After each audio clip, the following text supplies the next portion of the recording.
Probably should have pressure washed this before I took it off the motorcycle and kind of put it in its little temporary home, but everything is starting to freeze where I live. So we're just gonna get after it here with this gunk removal, a brush. We're gonna do a time lapse.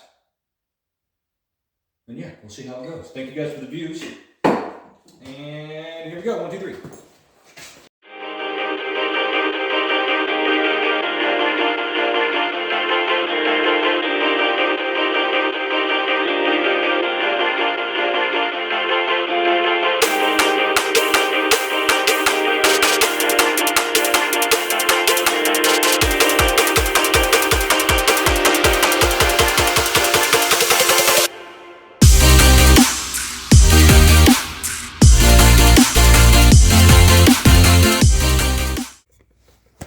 Okay, this is like take 5 or 6. I get everything I want to say out in one shot, realize I'm not even standing in the shot anymore.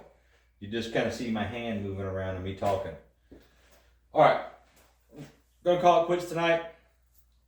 Got a couple cans of brake cleaner in it and a can of that gunk removal, about an hour of scrubbing, and a little fumigated in here. I had them up in the garage, but I still need to hit it with the scuff pad and probably get in here a little bit more. I'm not going to stress too hard to get every little drop of dirt and dust off of this thing, because I'm just going to slap some paint on it and it'll look better than it did before. So that's kind of my level of expectation here. And I've had a good time so far on this project, and I'm thankful for the people that have watched, and we'll keep it going. I'll get as many videos as I can, hopefully on a semi-regular basis. I don't know if I should try to do 1 video a week, 2 videos a week. I'm trying to do 1 short a day, which is kind of a lot for me, even though they're, 10 seconds long.